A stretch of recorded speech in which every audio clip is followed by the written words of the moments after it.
Bueno, para que entren ustedes en materia, voy a leer un trozo de este libro que está dedicado al tema. Dice: representar en arquitectura algo que no está, que material o físicamente no existe, esto es, producir una ilusión, puede considerarse algo tradicional. Podemos recordar las pinturas domésticas romanas, conocidas como pompeyanas, al haber sido descubiertas por la destrucción y la paradójica conservación de la ciudad del Vesubio, para comprobar cómo es bien antiguo este hecho teatral de que la arquitectura sea el marco de una ilusión. En las casas pompeyanas se representaban arquitecturas imposibles por estilizadas y frágiles, y además los recintos reales se transfiguraban en lugares distintos, irreales, muchas veces externos. Contamos con muy poco conocimiento de otras decoraciones domésticas más antiguas, pero es de suponer que la capacidad ilusoria habría sido utilizada antes, ya que está de algún modo implícita en toda pintura, como también en toda escultura, cuya figuración promete, como en el mito de Pigmalión, una vida y un movimiento que, sin embargo, no han de producirse. Con respecto a la escultura puede evocarse las cariátides del Erecteio, las mujeres como columnas.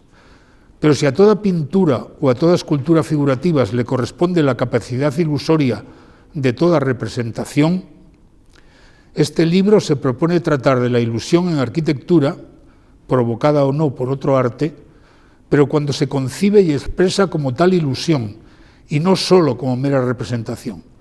Esto es, cuando se expresa al menos como la pintura pompeyana o como las cariátides. En la pintura pompeyana existía el deseo de transfigurar los interiores domésticos mediante una pintura que representaba una arquitectura fantástica, esto es, de servir la ilusión de que las salas son de otro modo, o de que están, por ejemplo, al aire libre. No se decoraba tan solo el lugar con pinturas, sino que se pretendía que éstas lo convirtieran en apariencia en otro lugar diferente, en uno que no existe en realidad, pero que se ofrece a la vista, sin embargo, con elocuencia extraordinaria. Este necesita que el espectador, como en el teatro, admita tanto la ilusión como sus convenciones y licencias, así como que ha entrado en otro mundo, un mundo que contiene con frecuencia lo maravilloso y lo mágico. La arquitectura pintada en los interiores pompeyanos, al presentarse como ligera y aérea hasta lo inverosímil, contenía uno de los ingredientes más propios de las ilusiones arquitectónicas: representar lo imposible. En las cariátides del Erecteio, las columnas, una representación humana, se han convertido en diosas. Son sin duda personajes míticos y poderosos, puesto que sostienen el templo, y significan además la ilusión del posible movimiento, ya que como tales diosas sugieren que podrían en cualquier momento perder su condición de pétreas e hieráticas para moverse, y acaso dejar de sostener el templo, destruirlo. No lo harán, pero aunque efectivamente estemos bien seguros de que no lo harán nunca en realidad, pues son representaciones inanimadas y por lo tanto no pueden, tal parece que los que nos transmiten es que podrían hacerlo. Las ilusiones arquitectónicas están compuestas de este tipo de contenidos o de otros de parecido cariz. Fueron corrientes en la tradición y puede decirse sin exagerar que forman parte de los recursos y de los contenidos de la disciplina arquitectónica. Podría afirmarse a primera vista que las ilusiones no están, sin embargo, en la arquitectura moderna, incluso porque su condición de fuertemente abstracta así lo ha impedido. Al menos no está la ilusión en la tradición crítica e historiográfica de la modernidad, que nunca se ha referido a este asunto. Dedico, sin embargo, este libro a demostrar lo contrario, a explicar que las ilusiones, de rasgos tradicionales a veces, pero las más con rasgos contenidos y hasta objetivos completamente nuevos, forman parte de algunas arquitecturas modernas tanto y más que de las anteriores, constituyendo incluso uno de los soportes básicos de algunas de ellas, muchas incluso arquetípicas. Esto es, que la ilusión es uno de los instrumentos importantes de la modernidad y que sin ella no puede comprenderse del todo. Bueno, entonces vamos a ver uno de los capítulos de este libro, que es las formas ilusorias como inspiración en la arquitectura de Álvaro Aalto.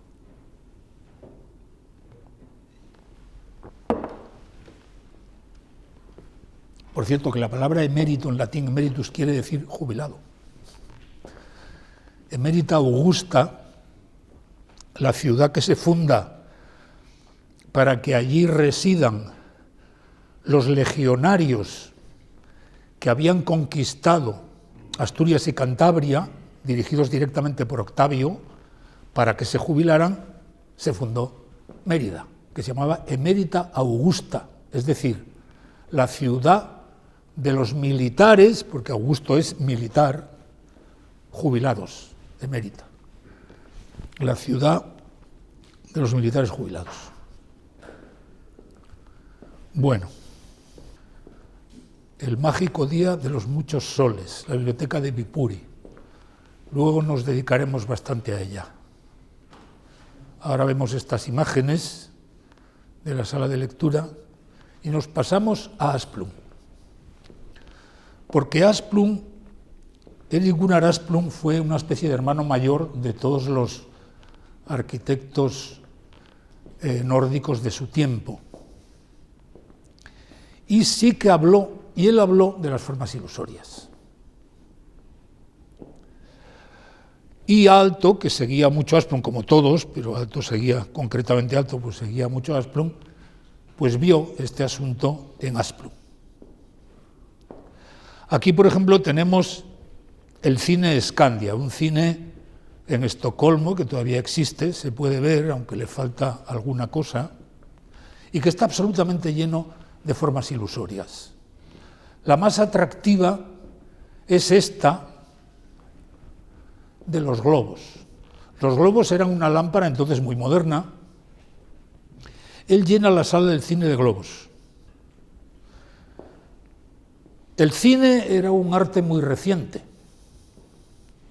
Entonces, ¿no? Estamos hablando de los años 30. Y él pinta el techo de azul para que sea la noche y pone todos estos globos. Los globos que representan la luna. Se ha producido una noche mágica de muchas lunas. Esto es una de las ilusiones de la sala, pero también vemos cómo está la arquitectura pompeyana.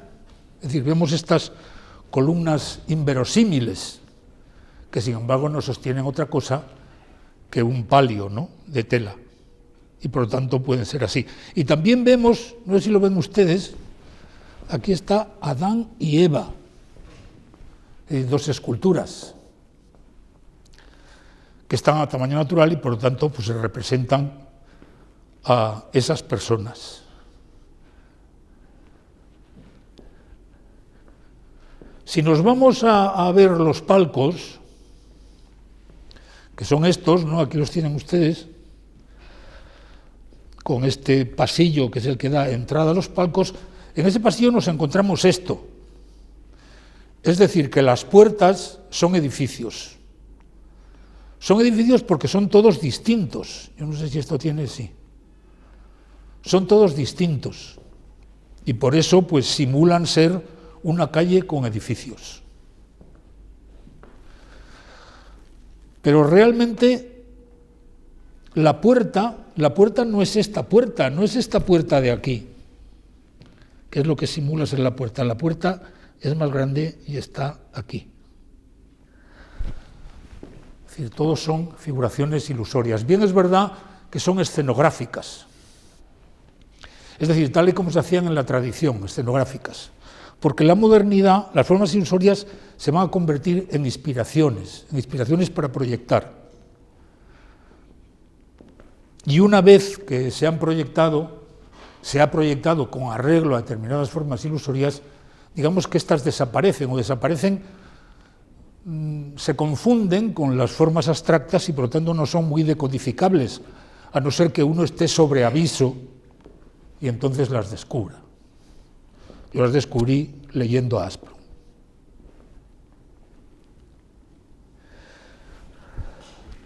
Esta es la capilla del bosque de Asplund, ¿no?, del cementerio sur de Estocolmo que hicieron Asplund y Leverentz. Es una capilla muy curiosa. A veces las formas ilusorias están relacionadas con las figuras del lenguaje poético y literario. Aquí, por ejemplo, hay una elipsis. Este chisme no se refleja en la pantalla. Bueno. Hay una elipsis, ¿por qué? Porque hay unas columnas dóricas, ven ustedes que hay unas columnas dóricas, no se ven bien, pero ahí están, y falta el entablamento. Encima está directamente la cubierta, no hay entablamento. El lenguaje clásico le falta esa cuestión.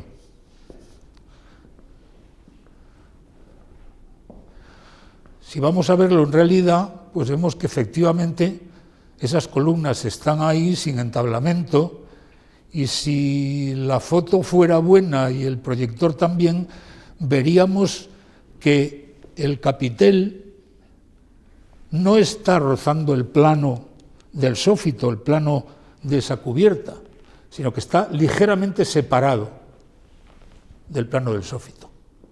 Es decir, es como si esa cubierta estuviera en el aire.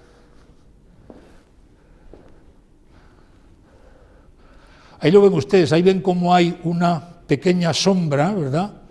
Hay una pequeña sombra ahí encima de los capiteles que nos está indicando que no están en el mismo plano.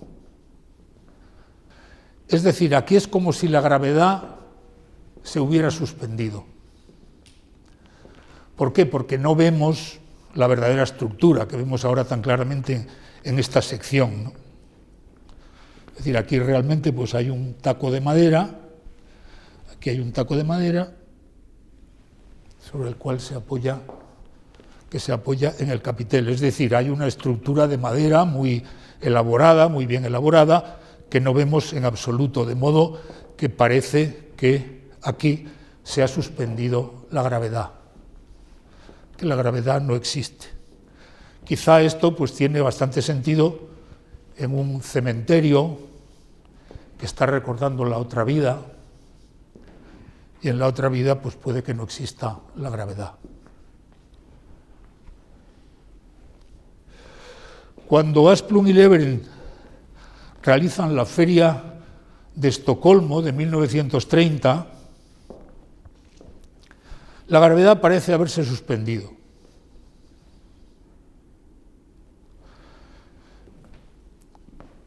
Es decir, todo es de cristal.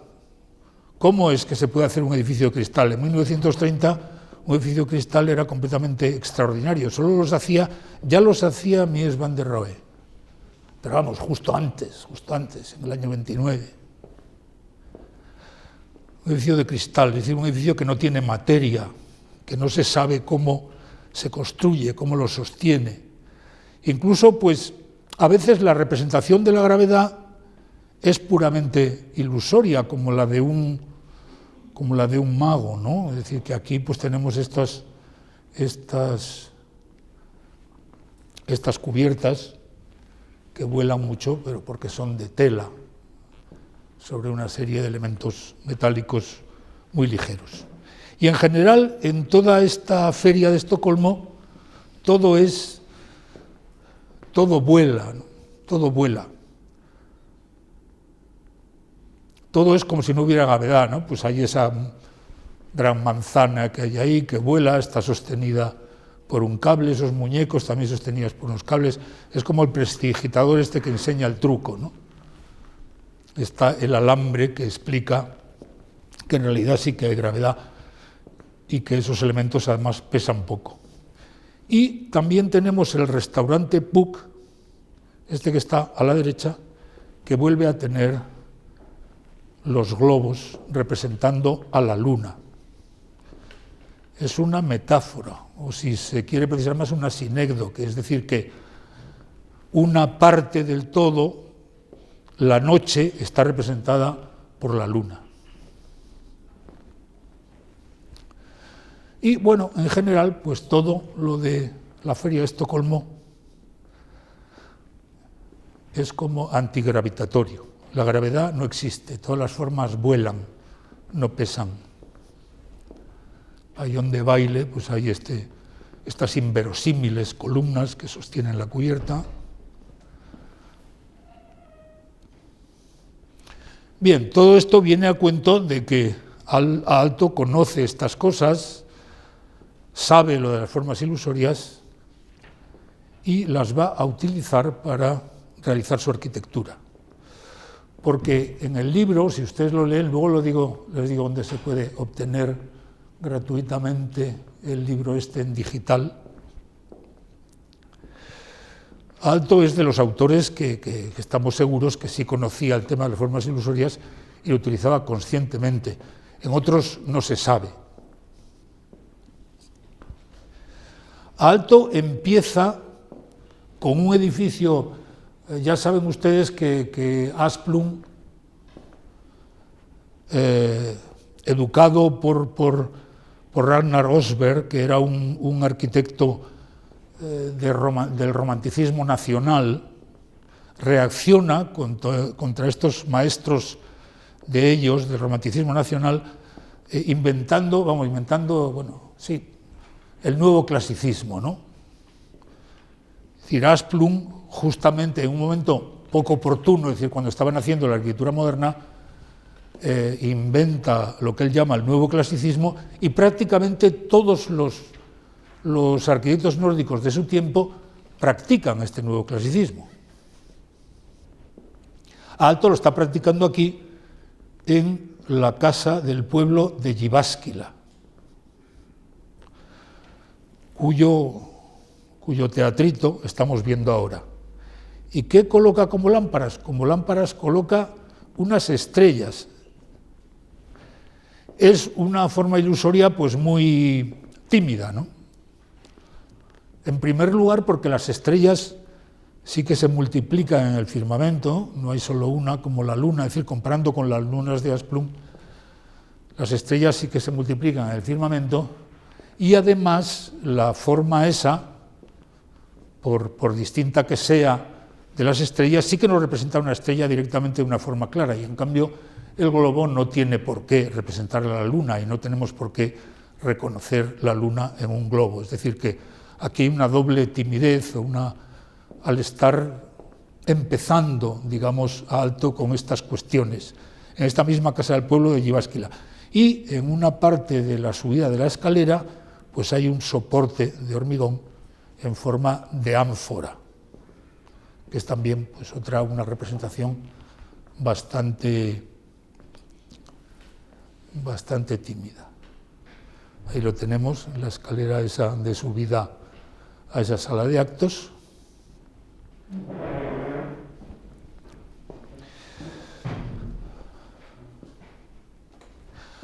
Aalto, cuando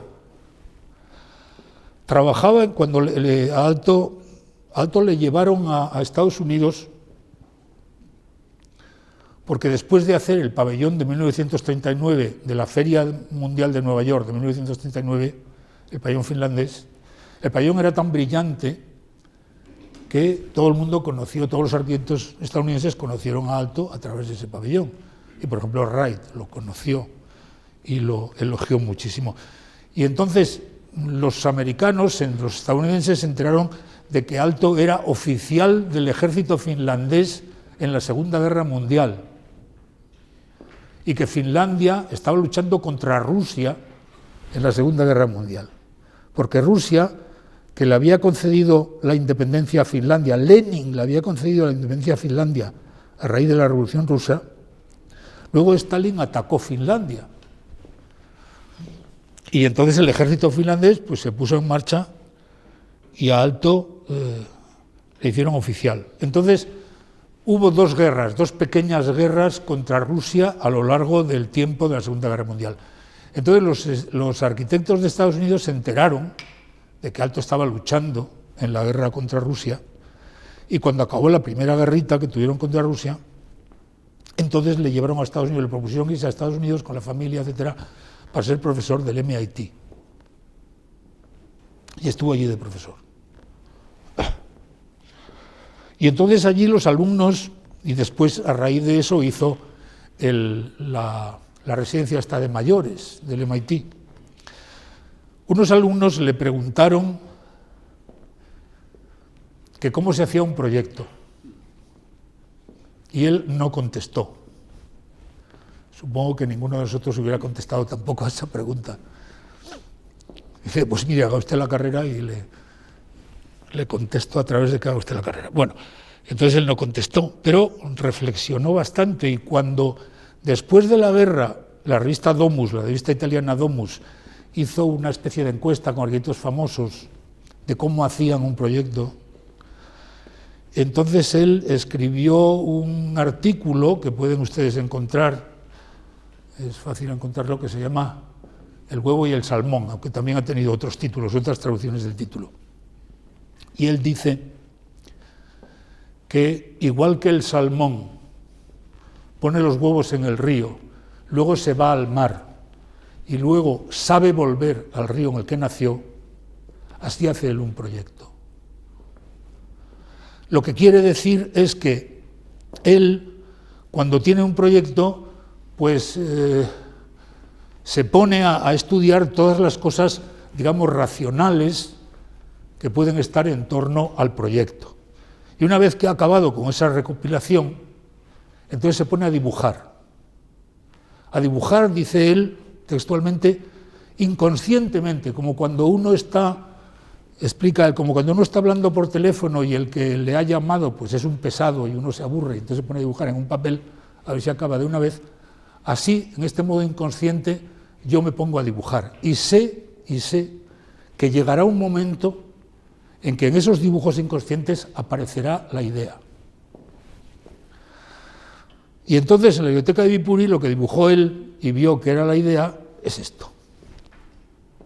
Es decir, una especie de montaña con plataformas, de pequeña montaña con plataformas a distinto nivel, y luego el sol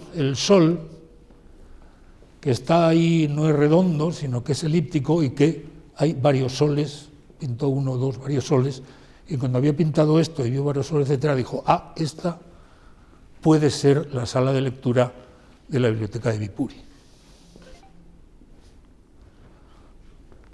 Es decir, esto es la biblioteca de Viipuri, y aquí tenemos cómo, efectivamente, pues la sala de lectura tiene una serie de desniveles en el suelo,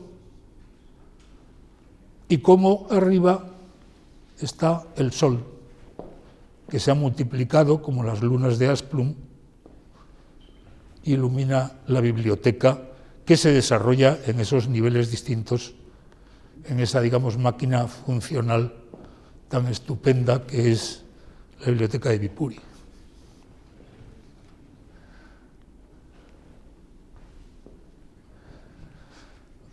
Hay pues esta idea de naturaleza, de aire libre, que está además reforzada, en esta foto se aprecia bien, porque esas paredes blancas que tiene detrás esa estantería no se ven, y es como si la biblioteca estuviera al aire libre, lo cual es una paradoja, que es también, la paradoja es una figura de pensamiento, no de lenguaje, porque la biblioteca y el aire libre son contradictorios. Una biblioteca no está al aire libre, pero ya Asplund, en la biblioteca del Ayuntamiento de Estocolmo, había utilizado la ilusión del aire libre en la sala principal de la biblioteca.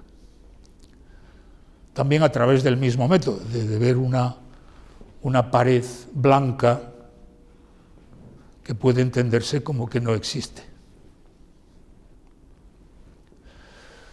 Pero si nos vamos ahora de la sala de lectura al salón de actos de la biblioteca de Viipuri, nos encontramos con esta sala que es muy famosa por el techo ondulado de madera, que tiene una razón funcional. Aquí está explicada en esta sección.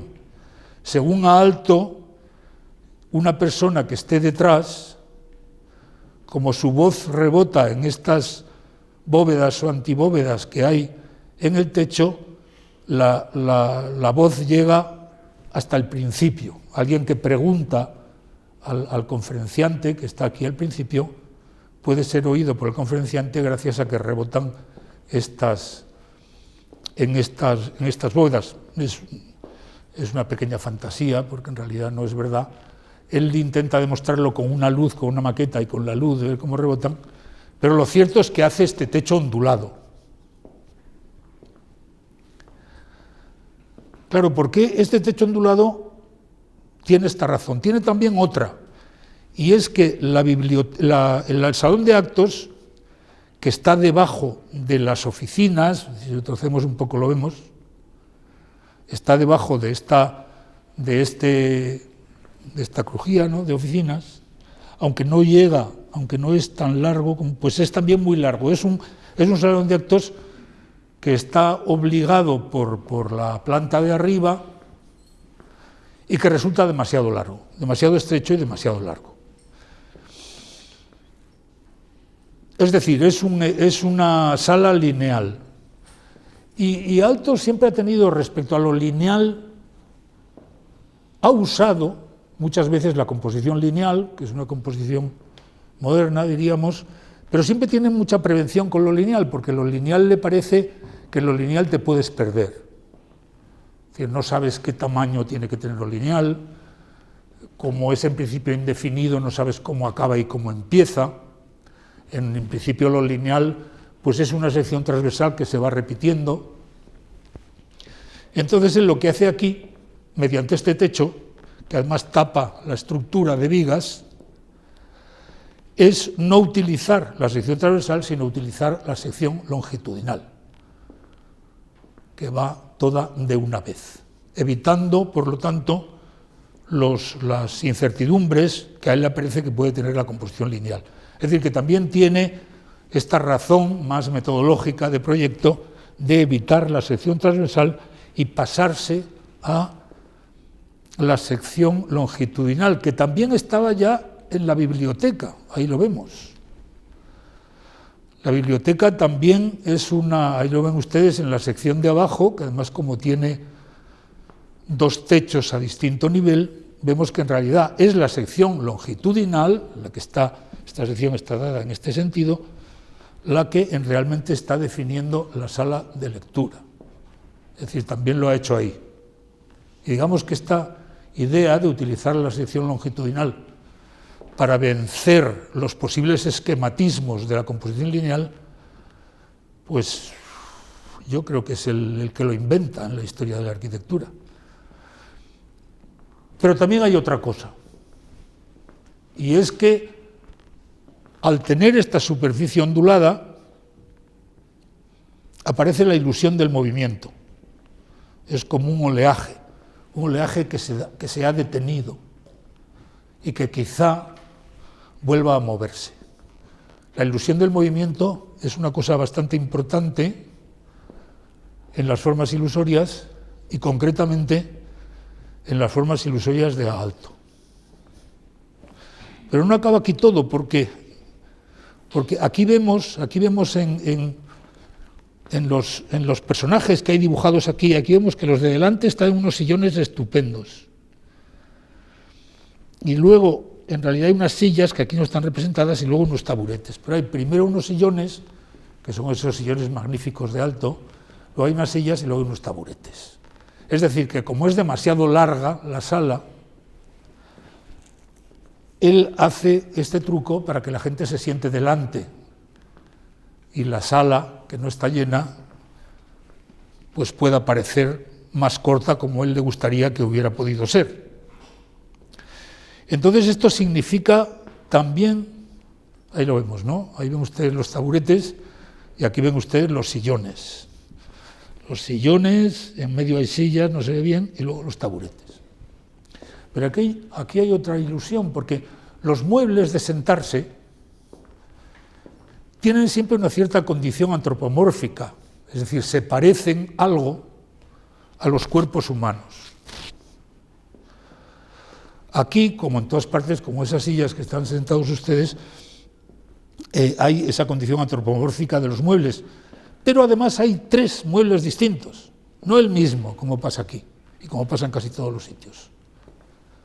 Hay 3 muebles distintos. ¿Eso qué significa? Pues que los muebles están representando mucho mejor a los que los usan porque son distintos, como son distintos todos, como son distintos todos ustedes. Ustedes todos son personas, mujeres y hombres, pero son distintos. Al haber 3 muebles diferentes, los muebles representan mejor a las personas que se sientan allí. De modo que esta sala se puede decir que nunca está del todo vacía. Bueno, dejamos Viipuri. Yo fui una vez a San Petersburgo por una boda familiar.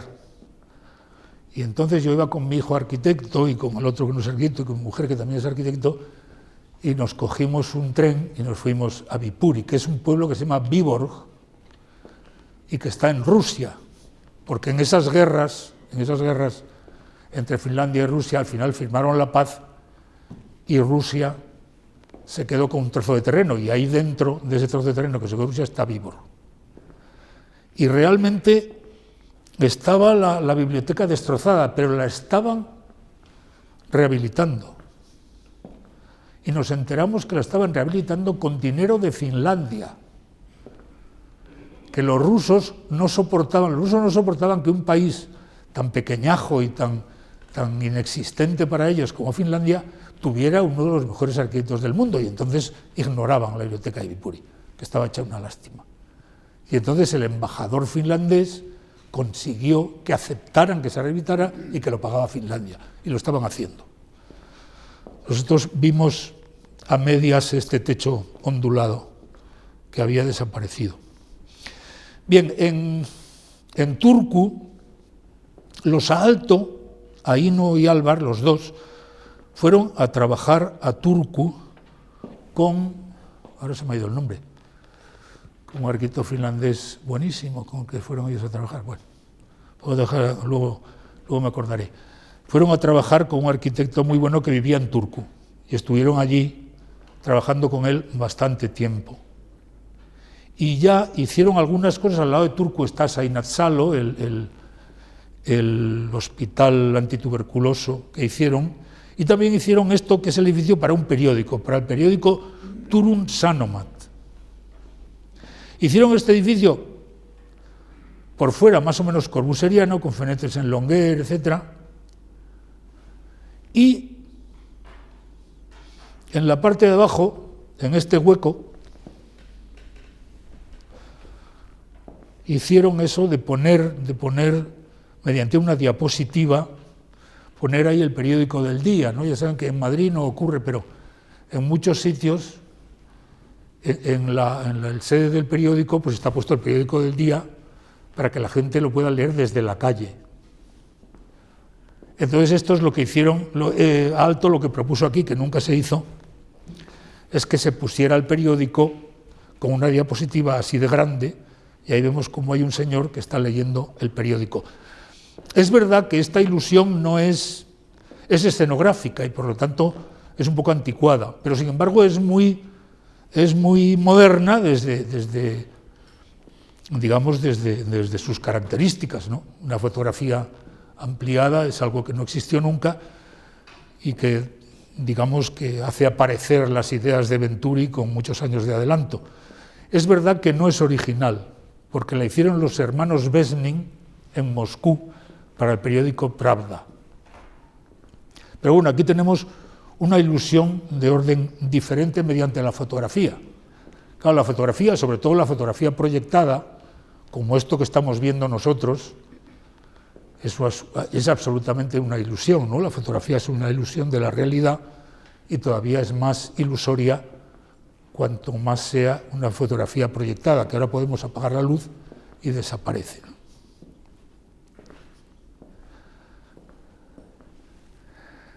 Pero llega el momento en que Aino y Álvar el matrimonio, que trabajaban juntos y que fueron compañeros de carrera, se presentaron al concurso para hacer el pabellón finlandés en la Feria de Nueva York de 1939. Y ganaron el primero, el segundo y el tercer premio. Que ahora, yo creo que la gente, los arquitectos, cuando sabían que se presentaba alto, ya no se presentaban, ¿no? Pues, este es el segundo premio. El segundo premio, como vemos, es un recinto. Aquí vemos los muros, aquí está representado el muro. Es un recinto paralelepípedico y cuando entras resulta que está al aire libre. Hay unas vigas, una especie de pérgola con vigas, pero está al aire libre. Y además lo que hay dentro, como árboles fingidos, pues parece ser que es el aire libre. Es decir, que entras a ese paralelepípedo, luego me parece que sale el paralelepípedo real, el del primer premio, entras y estás en Finlandia, parece que estás en Finlandia, porque aparecen las cosas que Finlandia fabrica, que están por aquí debajo, y además pues hay un jardín que parece Finlandia, es decir, que entras a una Finlandia ilusoria. Pero si te metes aquí, al café donde se pone cine, lo que aparece es Finlandia, en el cine. Es la Finlandia real, pero ilusoria, porque está en el cine. Así que aquí hay esta complejidad. Hay un teatro, que sería la Finlandia, está representada aquí mediante una especie de teatro en el exterior, y en el interior de ese pabellón está representada la Finlandia real, pero desde el cinematógrafo, es decir, desde una ilusión. Pero realmente este es por fuera, el edificio que gana el primer premio y el que se construye allí de verdad. O sea, que entras a una especie de paralelepípedo y cuando entras, pues te encuentras con una realidad completamente distinta de la que podrías esperar desde fuera. Es decir, que hay allí un espacio que está inclinado, que no es paralelo, un espacio que está limitado, por una parte está limitado por esas cosas que vemos ahí onduladas, que tiene arriba una plataforma donde está el cine café,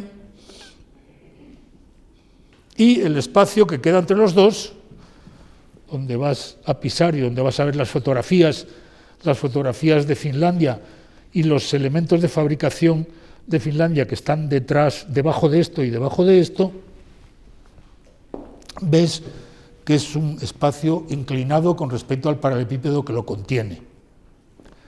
Y que además pues está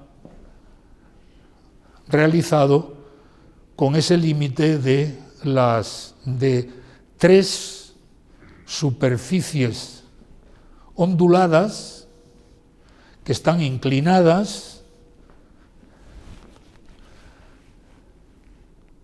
Aquí lo vemos bien, tres superficies onduladas que están inclinadas, que van creciendo de tamaño, que se inclinan. Ahí tenemos el cine café en esa plataforma, aquí tenemos debajo donde están, aquí en estas fotografías que hay ahí interrumpiendo esa pared, aquí es el cine y ahí debajo están los elementos industriales que se exponen, los elementos industriales finlandeses. Claro, aquí todo es ilusorio. Realmente cuando se llega aquí y se ve este lugar tan extraordinariamente diverso,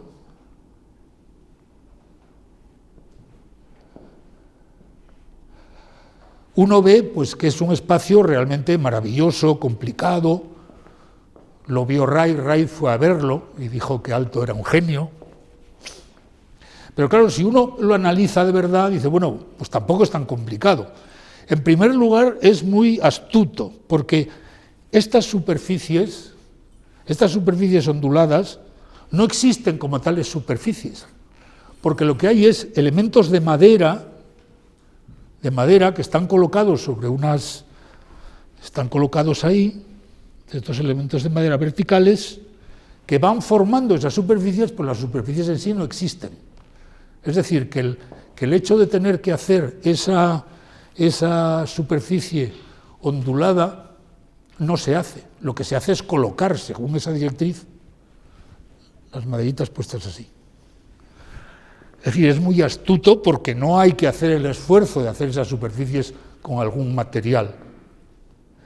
Además, realmente, lo único que se hace es que, aquí está, es que esta sección, realmente la sección es bastante sencilla. Bueno, esas tres superficies están inclinadas, es todo lo que tiene de complejo. Y esa sección se hace pasar por la directriz, que es la línea ondulada. Es decir, que no es tan complejo como parece.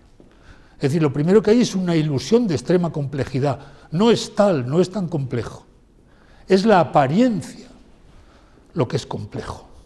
Pero vemos que la construcción es en realidad bastante sencilla. Solo hay que tener la habilidad de poner bien esas maderas haciendo las superficies.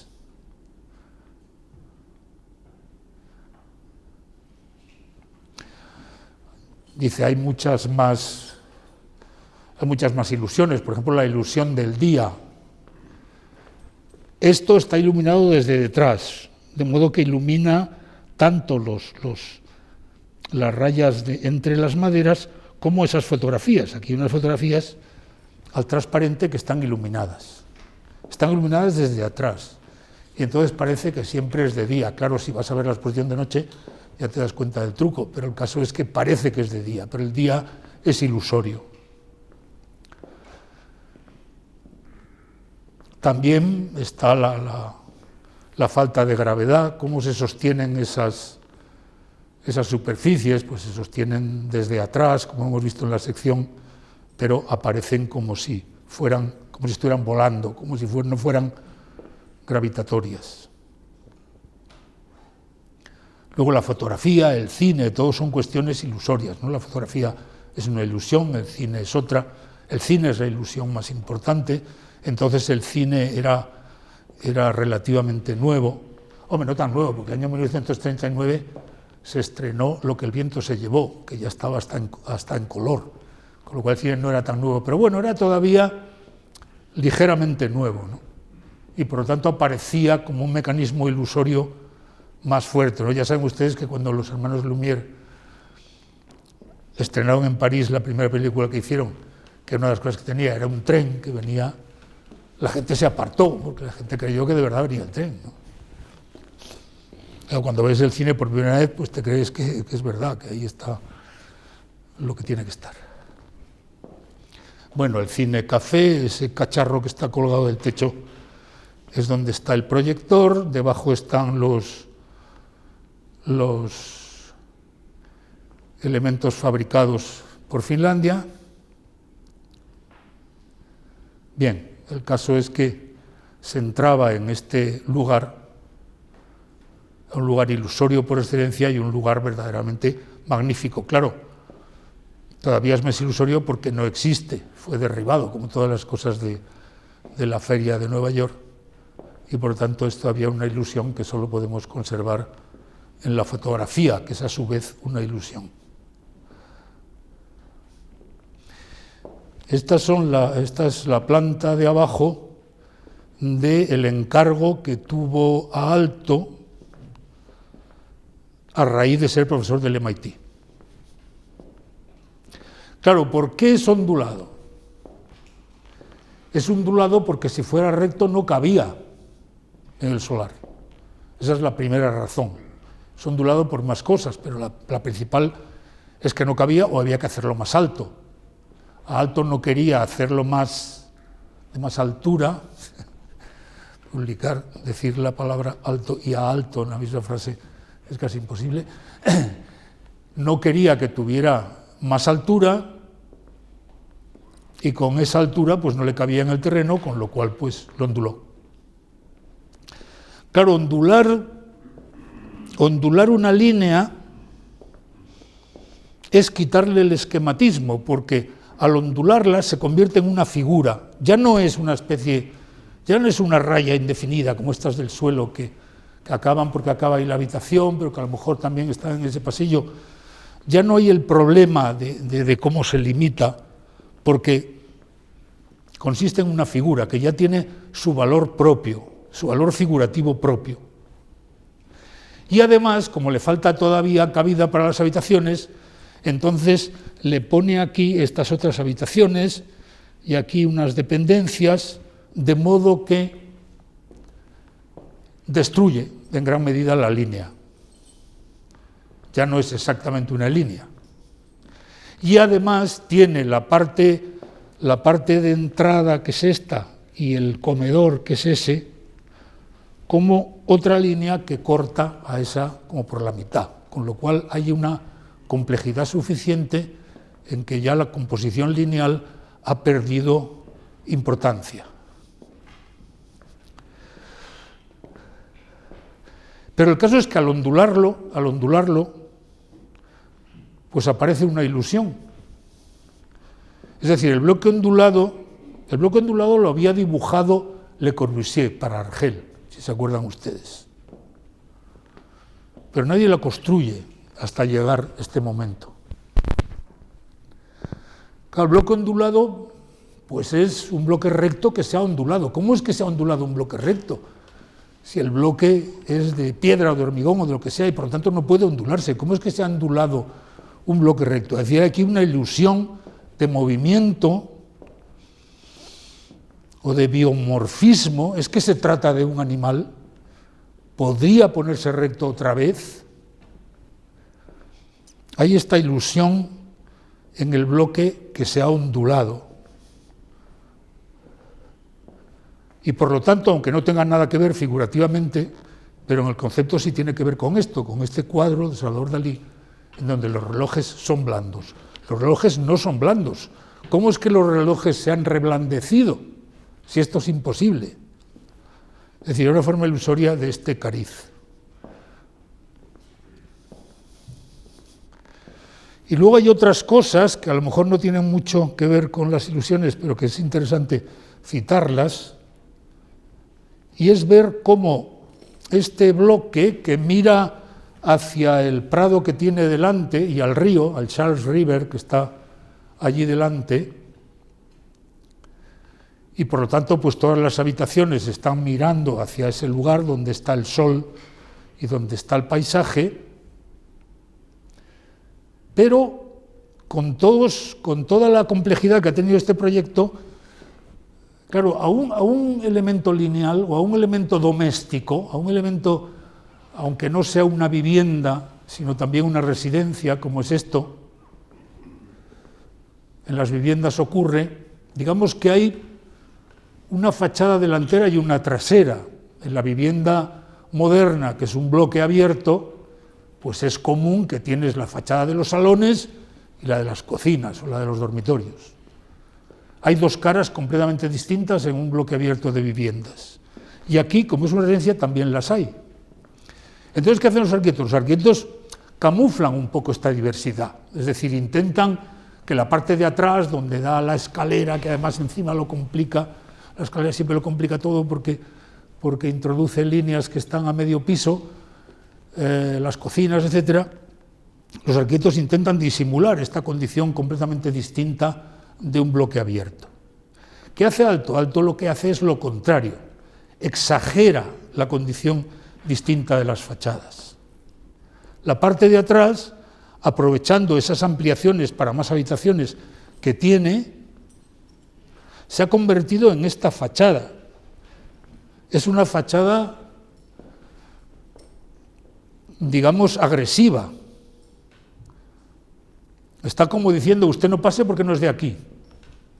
Aquí que pase solamente quien conoce que esto no es así de agresivo, sino que es muy confortable. Pero por medio de esa escalera que forma este volumen, aparece una imagen relacionada con el expresionismo alemán, relacionada con Poelsig o alguien así, que es realmente agresiva, mientras lo blando, lo de delante, es confortable. Es decir, que hay esta distinción de las fachadas que se han exagerado para ser en realidad completamente distintas. Aquella de atrás, que está diciendo que no puedes pasar, y la de delante, que es la que da al sol y al paisaje. También podríamos verlo de otro modo, también podríamos verlo biológicamente. Dicen los antropólogos, los naturalistas, bueno, no sé muy bien quién lo dice, pero lo dicen, que los monos se pusieron de pie cuando aprendieron a coger un palo. O sea, los monos, que antes iban así, ¿no?, aprendieron a coger un palo, y entonces aprendieron a defenderse con un palo, y entonces se pusieron de pie. ¿Por qué? Porque la parte de delante de un mamífero es blanda, y la parte de atrás dura. Es decir, es mucho más difícil matar a un animal por detrás que por delante. Siempre está la barriga, ¿no? Los tiros a la barriga. Siempre está la barriga, que si te meten un par de tiros en la barriga ya te has muerto, ya no tienes solución. Y entonces aquí hay también esa especie de analogía biológica. Por delante está lo blando, por detrás está la coraza, ¿no?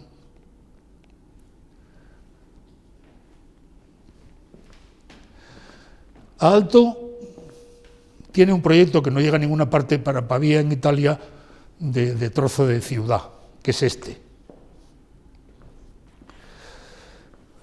Hecho todo con elementos ondulados. No solo, porque aquí hay también unas viviendas unifamiliares, ¿eh? O sea, hay unos bloques por un lado y unas viviendas unifamiliares por otro lado. Hay 4 núcleos, 1, 2, 3 y 4 núcleos de edificios ondulados, como el del MIT. No hay ninguno igual que el otro.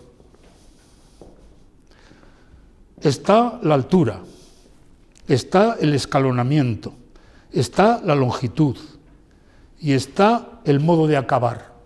Con esas variables se consigue con mucha facilidad que todos los bloques sean distintos. ¿Por qué todos son distintos? Todos son distintos porque es una ciudad orgánica. Aalto no sabía que era orgánica, estos son motes que le pusieron los críticos a las cosas, ¿no? Orgánica, como la naturaleza. ¿Por qué? Porque en la naturaleza las cosas se parecen entre sí, pero son individuales. Son distintos, son individuales. Ustedes todos son personas, pero todos son distintos. Si hubiera 2 iguales, diríamos, 2 gemelos, tal. Nos reíamos un poco, siempre nos reímos, ¿no? Este se parece a fulano, tal. Es decir, las personas son distintas, pero tienen las mismas características. Todos tenemos las mismas cosas, pero somos distintos. Aquí se hace esa idea de lo biológico también. Todos son distintos.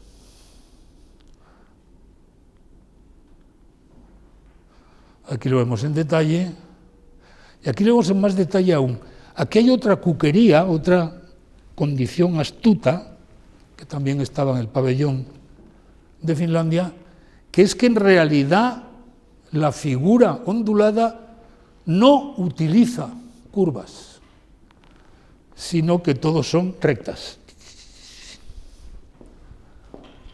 Hay directrices curvas, pero no hay curvas reales.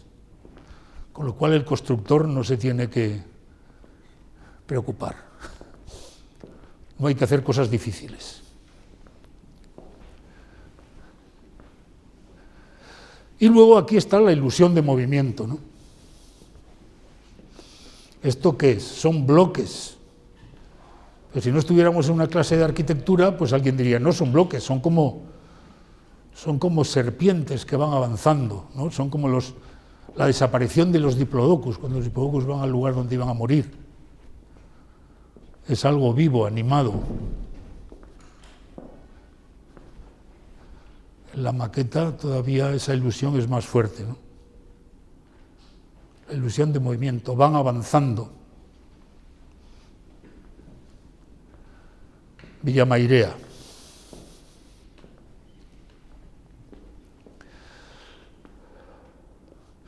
Villamairea es un edificio muy complicado, no es más que un chalet, pero es muy complicado. No tiene unidad. Vemos, por ejemplo, que está compuesto por un gran cuadrado,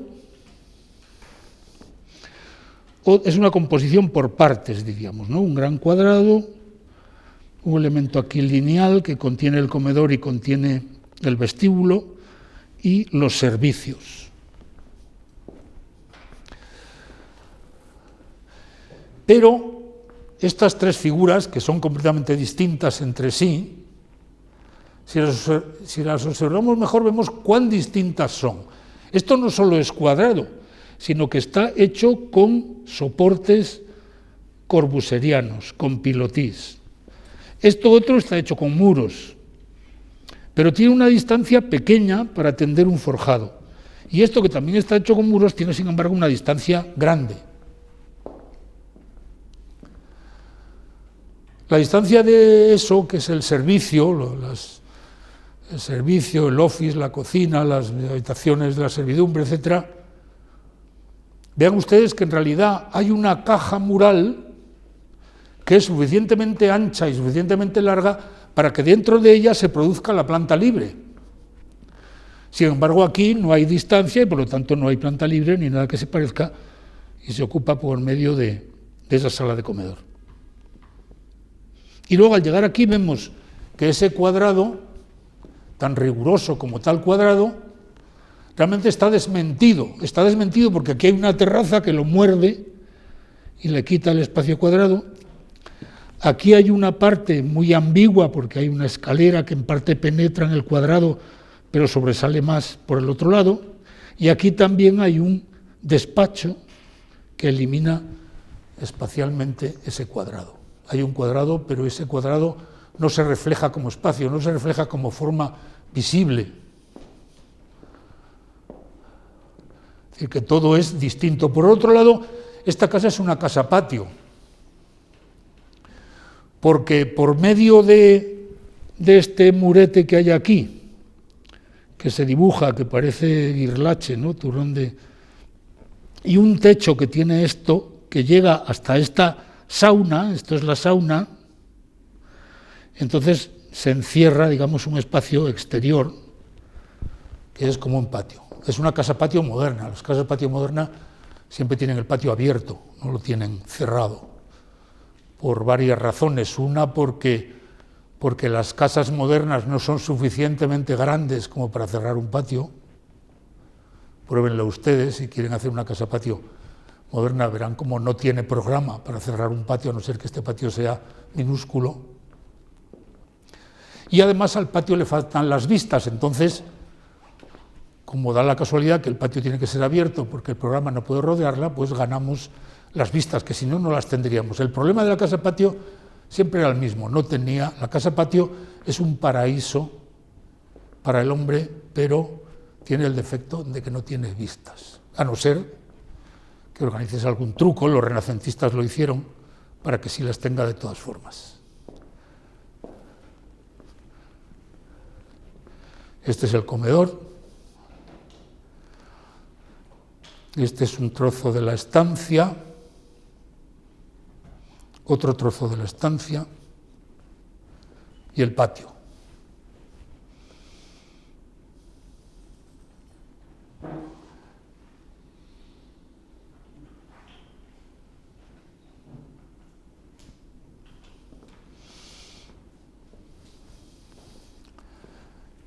Es una casa moderna, racionalista, podríamos decir.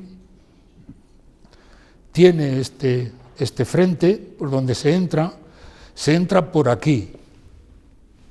Es decir, que aquí hay unos palitroques aquí, y aquí hay una escalinata rara. Si la vemos en la foto, aunque no se ve muy bien, se entra por aquí, se ve fatal, pero bueno, me creen ustedes. Aquí hay unos troncos pequeñitos que están atados con cuerdas, y aquí hay unos troncos muchísimo más pequeños que forman una celosía. Y esto está cubierto por esta especie de marquesina. Y hay unos escalones muy rústicos, eso sí se ven más o menos. No va a entrar a esa casa y dice, ¿pero qué pasa aquí? Porque hay, además, todos esos palitroques, esos troncos pequeños y las varetas pequeñísimas que hay formando una celosía están sin desbastar, es decir, tienen la piel del tronco.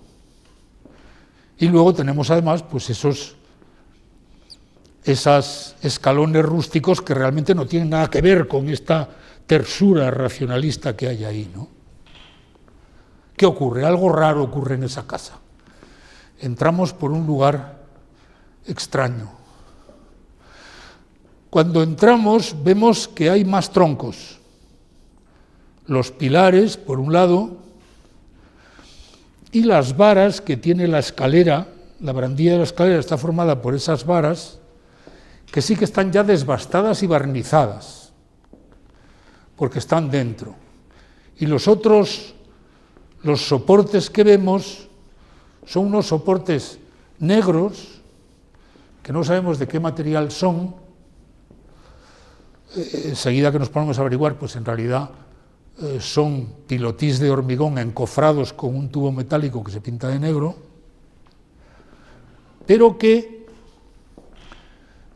con esa pintura negra y con ese elemento metálico están un poco disimulando su función, pero luego nos encontramos, si volviéramos a la planta, vemos que a veces hay uno, a veces hay dos y a veces hay tres,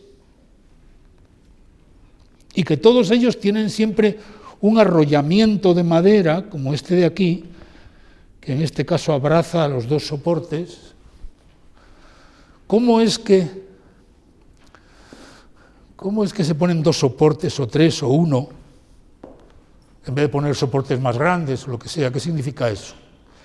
Eso significa que todos estos soportes y todas esas varetas y todo lo que hemos visto al entrar nos están hablando de que algo ocurre dentro de la casa, algo importante en relación con la naturaleza. Y es porque dentro se está representando el bosque.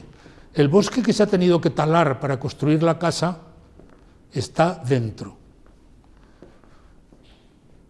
O hay la ilusión de que el bosque está dentro, representado por las columnas y por esas varetas que hacen la barandilla de la escalera. Pero ¿qué significan estas, se ve fatal, pero bueno, estos recubrimientos que tienen los soportes?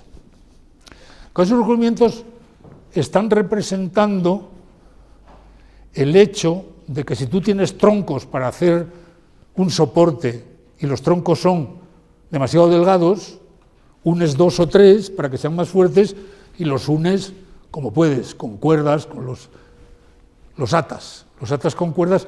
Y la arquitectura popular de Finlandia utilizaba ese recurso, que es el recurso que está utilizado en la entrada.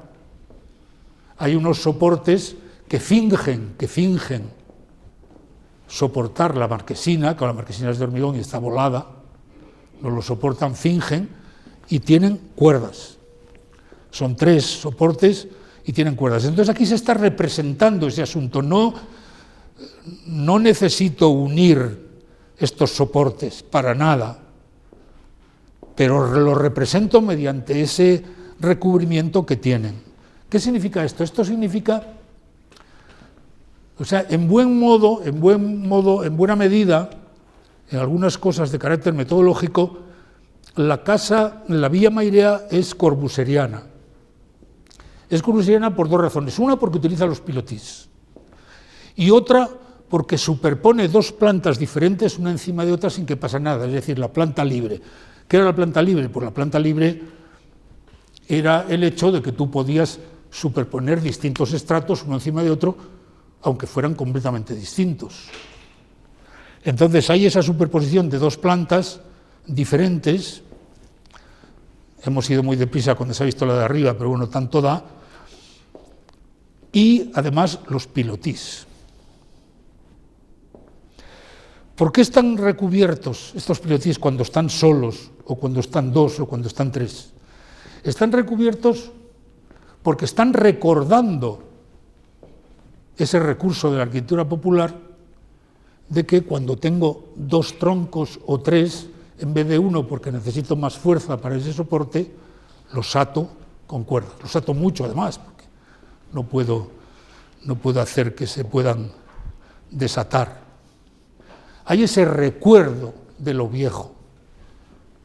Como decían que el templo dórico es el recuerdo de un viejo templo construido en madera. Y de ahí que aparezcan en el templo dórico cosas que solo se explican si ves que está imitando la construcción en madera. Es decir, que en arquitectura a veces no es tanto lo directo y funcional o constructivo, sino que a veces se impone la representación, y esa representación es de algo antiguo, que por antiguo es sagrado, o es muy importante, aunque no llega a ser sagrado. Y entonces se representa esa cuestión antigua. Aquí se está representando eso. Es decir, es como si Aalto pensara, bueno, no me bastan los pilotis corbuserianos, porque los pilotis corbuserianos, que son una columna moderna, le falta todo lo que tienen las columnas, que son las estrías, el capitel, la basa, todo eso falta. Claro, yo no lo voy a poner porque yo no voy a hacer clasicismo, pero sí que lo voy a representar. Y entonces, a partir de esta casa, todas las veces que Aalto pensaba que un edificio es suficientemente importante, porque es un edificio oficial, por ejemplo, o algo así, que si hubiera sido en la época académica, hubiera tenido órdenes clásicos. Entonces él reviste el pilotí de algo, de cerámica, de madera, de piedra, para convertir el pilotí en un soporte clásico, en una columna clásica. Y lo vemos que lo hace siempre. Aquí está el ayuntamiento de Seinäjoki, el cilindro recubierto de elementos cerámicos. No llega arriba, porque lo de arriba es el capitel, no llega abajo, porque lo de abajo es la basa. Es al revés. En el clasicismo sobresalen esos dos elementos, pero aquí, como no se trata de clasicismo, sino de representar los órdenes, pues basta con que sea diferente. Aquí tenemos el Palacio de Congresos de Helsinki, en donde con una cerámica blanca, lo vemos ahí debajo, y aquí con una cerámica amarillenta, se está convirtiendo esa columna en una columna clásica. Aquí vemos otra vez también el Palacio de Congresos, que se emplea la piedra para revestir el soporte. Aquí en la Universidad Pedagógica de Jyväskylä, de nuevo la cerámica. La basa es muy pequeña, pero tiene basa, el capitel es muy alto, pero tiene capitel. El ayuntamiento de Seinäjoki, el que hemos visto antes por fuera, donde de nuevo la cerámica.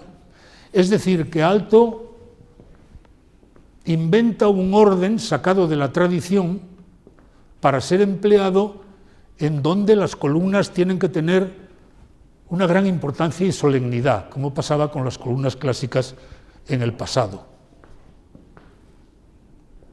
Bien, esto por un lado. Y por otro, ver un momento estas viviendas para empleados de la fábrica de Sunila, que era una fábrica de elementos de madera y de muebles, por ver estas barandillas que vemos aquí, que son barandillas en los que hay un tronco pequeñito, y el otro está superpuesto así por encima, tocándolo, y qué cuestión que también está, ahí lo vemos, en Villamairea. Esas barandillas que hay ahí.